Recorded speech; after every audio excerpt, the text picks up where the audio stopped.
Thank you very much. It's a great honor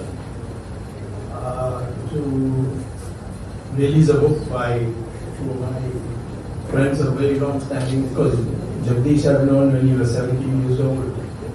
In 1977, when I first fought for the Lok Sabha in Bombay. He was living in Bombay, and he came and in fact he was recommended by the RSS people there, because his father was a office bearer of RSS.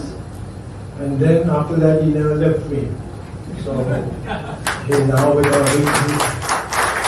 leader. He has held high office in corporate matters. He's considered as one of the best minds on regulatory principles for buildings in Bombay. And even though in Bombay everything is irregular, so if somebody wanting to bring regularity, it really requires a lot of nerve. This is a fantastic book if you read slowly. It's not meant to read fast. And it has names of living persons or who were living once upon a time. And I tried to find out which of those names is referring to me. So first one is 𝗏𝗏, second one is 𝗏𝗏. I don't think I'm 𝗏𝗏. So on and on, but I find one says 𝗏𝗏 Ramaswamy, scrupulously honest. That's me, I think. In-depth, defectable, practical fighter against corruption. Yes, that also applies to me. Great friend of the Prime Minister Raja Rao, Narasimha Rao. So also put friend of the author. Because it's a very, very laudatory compliment, and I thank the authors for saying that. I will speak about the general principles. Corruption is not somebody stealing money alone. Corruption has multi-dimensional effects. First of all, it distorts the investment priorities.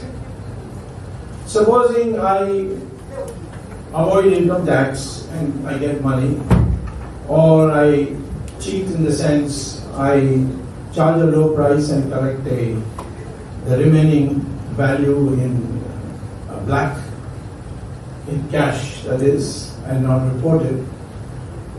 What happens to that money? You can't go and put it in the bank, because you'll be discovered, the ED, everybody will get after you.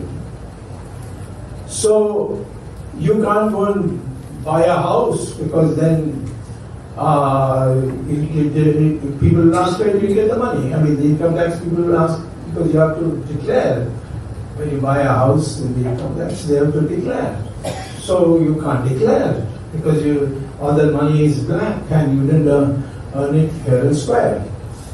So what most people do is they build with cash a house, and then the interior is beautifully decorated, air conditioned every room, marble floors, this, that, etc. And that they use, for that they use black money. And inspectors, those who are honest amongst inspectors, there are few, but they usually look at the building, but they don't come inside unless there is a formal case or something, and then it becomes difficult also. I mean, I buy a refrigerator, you can't examine whether I put my own money or I use black money.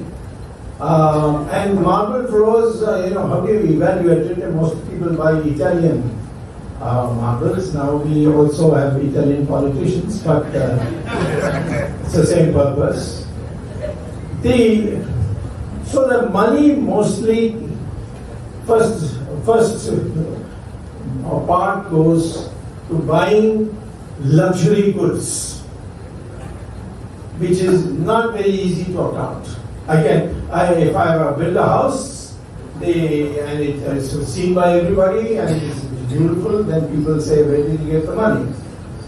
But generally speaking, luxuries inside the house, they escape. So therefore, part of the money goes to buy luxury goods. What's the effect of that? Why reading this book is important? Why fighting corruption is important? I'm going to give you these reasons. So what happens is that when you start buying luxury goods, their prices go up because the demand is gone up. And so the investment in the future is where the rate of profit is higher, and that's in the luxury goods. So the investment priority should be for the essential commodities of the people. But it gets distorted, and it goes, and according to my estimate, of the money that the government has, if you go and look at it carefully, all the economy as a whole, you find 75% of the money goes for luxury items. Only 25% goes for essential commodities. So automatically you're destroying your welfare economy by allowing these taxes. Now, second is that many people say, where can I store this money? It's so difficult. I mean, there's nothing wrong if you take money out of your own bank and put it into cash in the house. Nobody will be able to, even if there's a false rate, you tell them, I'm taking it out of my bank. But when you have blank money, you have to can't give it to a friend because he will run away with it. Especially if you are a black money type, then you will have friends of the type who will run away with the money. For instance, your money, I have never run away whenever you ask me to do anything. That's a different kind of relationship, because I know he's an honest man. So, therefore, that money he cannot keep in his house for very long. So what he does is, there are a large number of Dubai agents floating around in India, in Bangalore, in Bombay, all over. Mostly in these big towns which have done very well economically. And tell them that, listen, I got so much money in a sack. Can you please convert it to me in dollars and deliver it to me in a bank account in Switzerland? Now Switzerland is going out of fashion, so Dubai or any of these small countries in Europe, their banks are all in English, for example. So these banks, so you tell this agent, here's my rupees, give me dollars and deposit it in this bank which I have already clandestinely opened an account and put it there. So these Dubai agents, they don't take it to Dubai. They phone up the guy in Dubai, his partner, and say that, you see, I have got so much money in rupees, and you convert this in your computer into, or your iPhone or whatever, into dollars, and deposit it in such and such bank. And from Dubai you can, it's a free country as far as finance is concerned, and he deposits in that bank. Next time somebody from that country or some other country wants to get rupees without the hassle of going through, where I get this dollars from, etc., which you have to say at the customs. You tell that same fellow, I want so many rupees in India, and here's the dollar. So because he wants to do some transactions in India, which he needs rupees. So this fellow who's kept that sack of rupees uses that. So this is how they balance, and as a consequence, the Indian rupee, which according to me, a proper calculation on the basis of net value, cost of commodities versus the cost of commodities in America. Supposing I go to McDonald's here and buy a pizza, and I go in America, there's also McDonald's, the same McDonald's, and I buy a pizza. That pizza rate will be in terms of rupee. If you take rupees here and dollars there and weigh them, it turns out that the rupee, or the amount of rupee you need to pay in India at the present time is 10 rupees per dollar. That is, the price there for a dollar translates itself in terms of what the price is for the pizza in India as 10 times more. It is 1/10 of the dollar. So $10 to a rupee, to 10 rupees to a dollar. Now, but in the market it is selling today 81 or 81. I mean officially, maybe privately 100. So 81 rupees. Why is it 81 rupees? It's not based on demand and supply. It is the Reserve Bank and the crazy people in finance ministry decide regularly. It comes to 81. So how does it affect you? Whatever you import now, you'll become more costly. Or if you want to buy dollars to send it, the more rupees will be coming out of your pocket. It distorts the economy that way.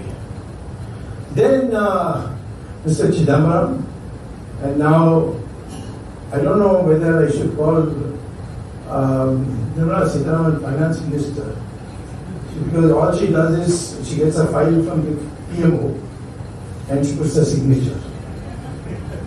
And she's been told that you're a finance minister as long as you sign. And the work is done by all the lackeys of Mr. Modi in the PMO. So anyway, these people sit down and they, not now, but earlier on when Mr. Chidambaram was there, they cooked up something called a participatory vote. I don't know how many of you people here are heard of participatory votes. Participatory note is issued by only one country, and it's called Mauritius. So you come to Mauritius and give them dollars. They'll give you a piece of paper which says that you have put dollars in a bank. Many Indian banks are there with their branch office. You have deposited so many dollars. Then you come here with that piece of paper, go to the Reserve Bank and say, I have deposited so many dollars. And they'll give you 81 rupees per dollar. And then with that 80 rupees, you go to the stock market and you play the stock market. Make a killing. It's usually you know in advance which when it's going to rise. It's a rigged market. Our stock market is not a normal market. It's not like New York Exchange. It's a purely rigged market. Mr. Adani can rig it at any time. Most of the people can rig it, and many of the stockbrokers tell me, anytime you come, you want to earn some money, let me know, give me 4 days notice, I'll have that thing rigged to the bottom, you buy it at the bottom, then next day it will go up. So my professor who taught me, very famous Professor Samuelson, used to say that in Wall Street you can get the best returns by just throwing the dart. I said, what about India? He said, never go there. It's corrupt. And he just told me in the 60s. It's already happening there.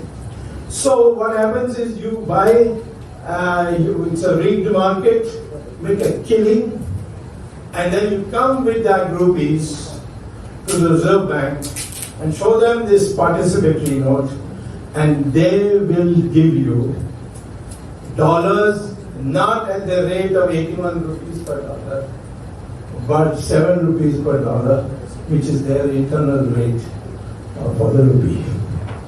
So it's a huge killing, and that money will go, that dollar will go to the bank and will be kept in the bank. So we had agreed in the last 2014 elections, and Mr. Modi had agreed that as soon as we come, there are 71 banks in the world which have Indian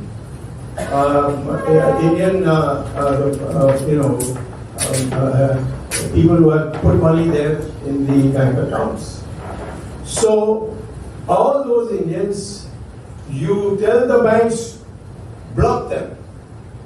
Do you have the power to say that? Yes, because 2005, the United Nations had a convention, and that convention was called the Anti-Corruption Convention.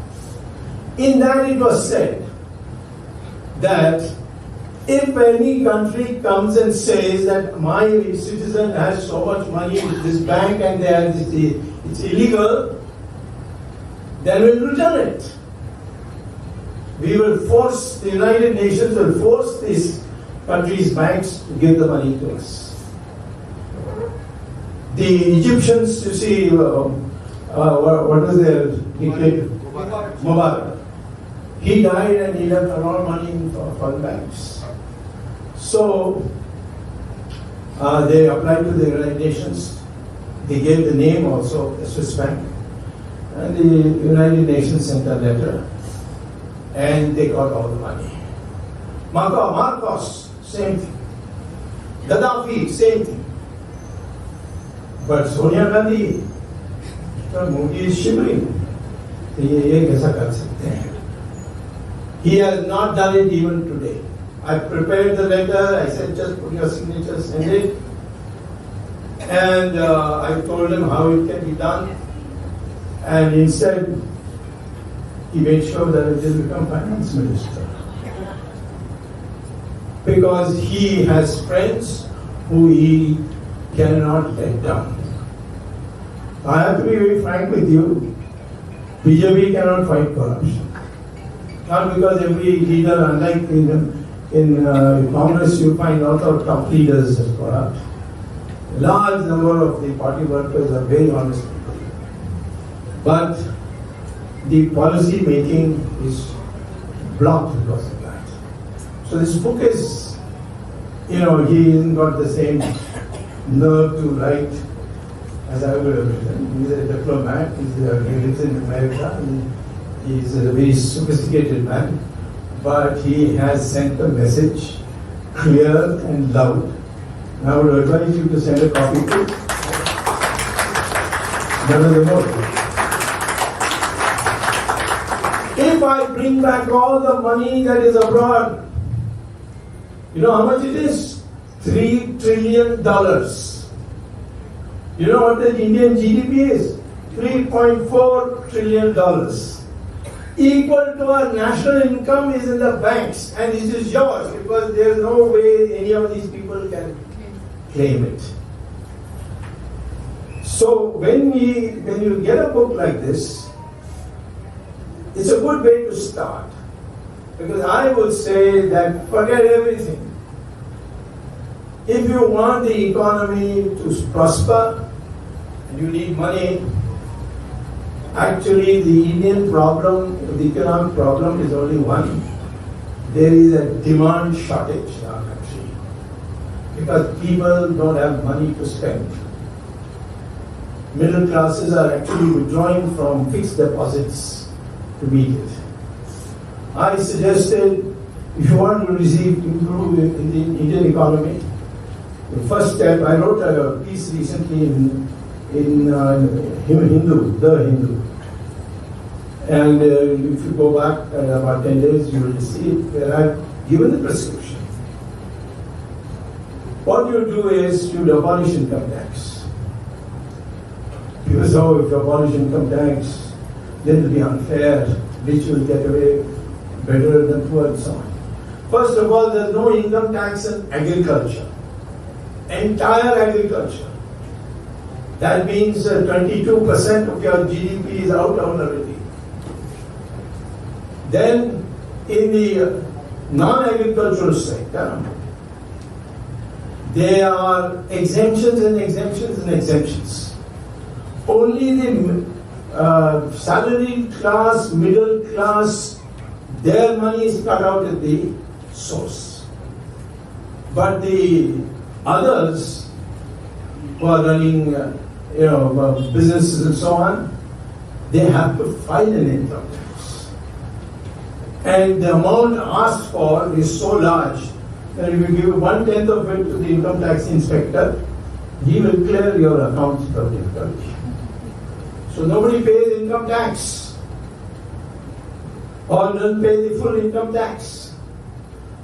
And what happens with this luxury, this money? It goes into luxury production, which distorts your priorities. You should be investing in poor people's, middle class people. How do you do that? If you abolish income tax, the middle class will be damn pretty happy. Of course, the rich people will be somewhat happy because they have got chartered accountants. You are one, no? No. You are one. He just left. No, he's left. Yeah, you knew I was going to say this. So they got chartered accountants, they can make it out. And then there's an agreement on how much should be paid for how much. So all this, why you are having all this? How much do you save? 6 lakh crores is the income tax revenue. That's nothing. Nothing compared to what you are getting in other matters. And if that is, you remove it, people will not spend it, and if they spend it, demand will go up. Automobile companies, they are now giving all kinds of discounts because there's no demand.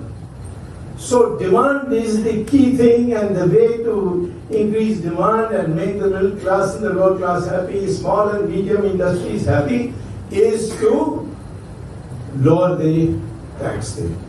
In fact, abolish it. Then you make the fixed deposit interest rate, raise it to 9%. It's presently 4%, 5%, something like that. Middle class will put its money there. They are ready to wait for 5 years. So you get money that way also. You put money in the hands of the landless people, in the case of the people, daily wage workers, so on. Production will increase. Because companies don't have money to give, they are cutting down on projects. You can go to Bombay and see how many buildings are not yet being completed. So, all this is because you are weak in going after corruption in the form of black money. And black money can be removed if you remove the incentive. And you adopt some strictness. Some countries have done it and shown it. Most of Europe has shown it, although now they are being back. America, you made one mistake. The Internal Revenue Service will skin you alive. It's not that America doesn't have corruption, but it's a different kind of corruption. You violate your income tax and see what happens in America. So, this is what the motivation of this book is. To tell you, India can grow at 10% per year for at least 10 years. We are the third largest GDP in the world. Modi keeps saying 5th largest because he is illiterate. Why is he illiterate? Because he is valuing Indian GDP at the market price, which is loaded in favor, which is 81 rupees. If you take goods of America and goods of India, put it in rupees, put it in dollars, and take the ratio, you know what is the rate? 8 rupees to a dollar. And we are selling it at 81. So if you bring it back to rupees per dollar, which was when Morarji Desai was Prime Minister, it was $8 rupees per dollar. If you bring it back, your GDP automatically presently, which is $3.5 trillion, will go up 10 times. And you will be ahead of China. And in per capita terms, of course, will be, because of our population, both China and India will be quite down the list. But in actual GDP, America will be number 3, not number 1. So there are so many ways to rejuvenate our economy. Only thing is remove corruption. Corruption can be removed only by incentives. You can't force.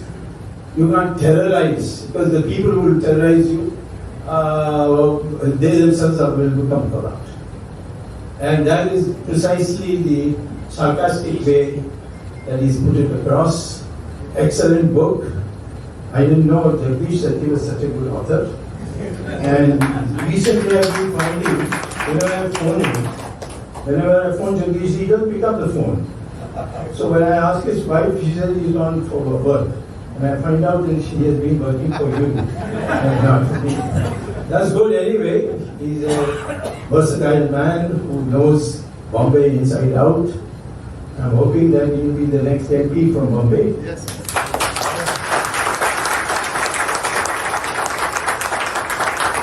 Because he's got experience. I was twice elected from Bombay. When the Shiv Sena was, I can speak that Madrasis should leave Bombay. That is the time I contested twice, 77 and 80. 𝗤𝙧𝙤𝙪 𝗢𝙠 was my agent, the election agent at the young age of 17, 18, 19, that kind of period. So I'd like to see him in Parliament, but the fact is that this book, both of them are offered. They have brought different experiences together. It's deciphering is a little, so read slowly and you will gain. And have faith for the future. If today we are not able to overtake China, I'm sure that in the future, because I remember when in the 60s and 70s, our growth rate was only 4% or 3.5%, the communists used to snigger and say, this is the Hindu rate of growth. Well, Narasimha Rao, the real Hindu, for the first time, because now I'm told that Iyer has condemned Narasimha Rao as a de facto BJP man. First BJP Prime Minister. First BJP Prime Minister. I was also his minister. I mean, he called me in and I told him I can't join Congress party because the great Shankaracharya of 𝗠𝐶𝐻 told me never join Congress. And he was right in retrospect. And but Narasimha Rao said, then I'll make you chairman of the GATT WTO Commission, give you cabinet rank, and then you can consult us. So Narasimha Rao raised it in 1 year time. He raised the rate of growth every year till the last year, when he made it, that is the 5th year, he made it 8%, the highest in our history. And after that, 8% is not a big deal now. We get 6%, 7%, 8% is not difficult. But at a time when everybody, and he abolished all these socialist controls like capital control, this control, that control, everything he abolished. People said India will fall apart. But it didn't happen. India grew. We used to have only one motor car those days, Hindustan. And I know, it was slightly better than a bullock cart, but it was there. Now, after Narasimha Rao, the number of companies that came in and put cars, now we got huge choice of cars.